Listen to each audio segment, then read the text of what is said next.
Nagpa siya ang binatang ito na huminto sa kanyang pag-aaral para makapagtrabaho bilang taxi driver at suportahan ang kanyang pamilya. Isang umaga, sinimulan ng lalaki na linisin ang sasakyan na ginagamit niya at nakahanap ng misteryosong telepono. Ipinapalagay niya na nawala ito ng isa sa kanyang mga kliyente. Kapag sinubukan niyang i-on ito, ang telepono ay naglalabas ng isang alon ng enerhiya na talagang nabigla siya. Ibinaba ng binata ang telepono. Ngunit pinulot muli ito na puno ng kuryosidad. Tama na, may lalaking lumapit sa kanya at isiniwalat na siya ay isang kinatawan ng bangko. Pagpapalam sa binata na 300 milyon ang utang ng kanyang mga magulang sa bangko. Kailangang bayaran ng bata ang unang 30 milyon ngayong buwan, or else makikita ng bangko ang bahay niya. Nagsisimula ang batang lalaki sa kanyang shift sa gabi, na may layuning magtrabaho, bawat araw ng buwang ito, upang mangolekta ng pera. Ang kanyang mga unang manunulat ay ilang babaeng artista, at puting damit at kakaibang make-up. Gusto ng mga artista na pumunta sa sementeryo para sa isang shoot ng pelikula. Pagkatapos niyang bigyan sila ng elevator, isa pang batang babae at isang puting damit ang lumitaw sa taxi. Naniniwala ang binata na kaibigan siya ng mga artista. Umalis ang dalaga sa taxi sa pamamagitan ng paggalaw dito. Habang naglalakad siya ng medyo malayo, ang batang babae ay hinayla pabalik sa taxi at lumutang dito. Takot na takot ang binata kaya nahimatay siya. Muling lumabas ng sasakyan ang dalaga. At iniisip kung patay na siya. Ang babae, walang ideya si Jihyun kung sino siya o kung paano siya namatay.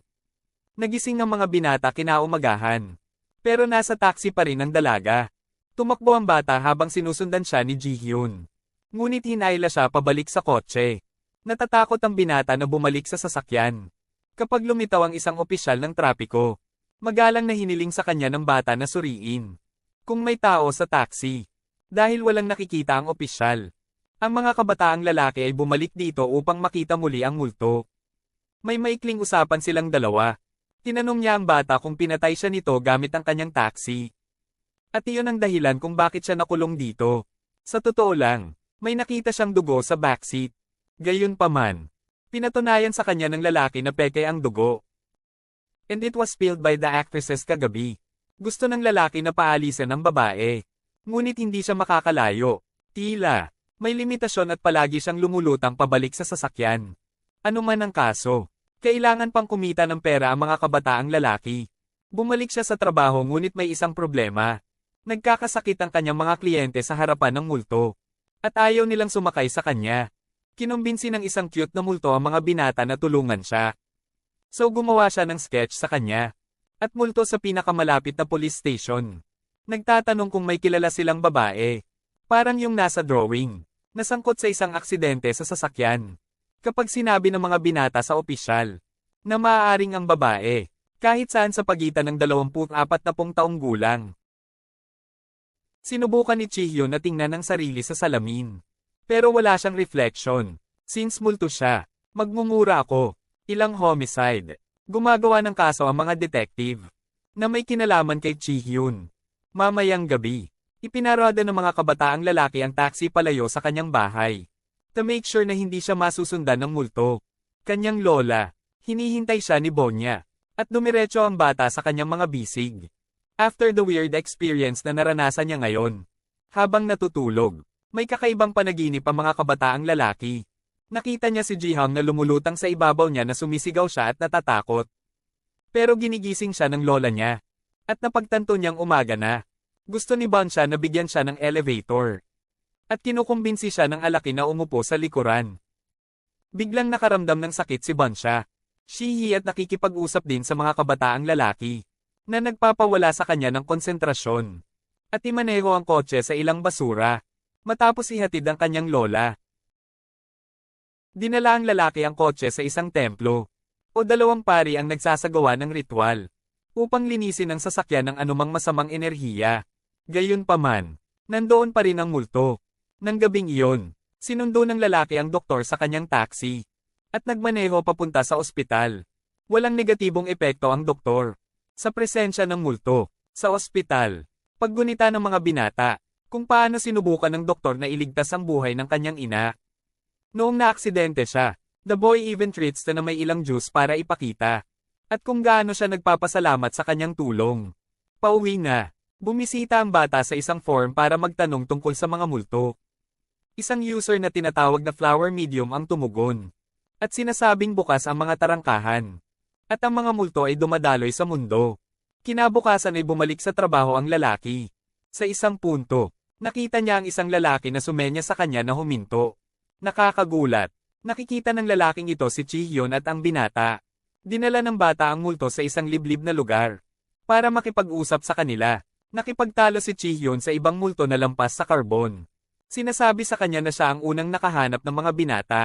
Nagpa siya ang lalaki na kunin siyang mag-isa sa ngayon.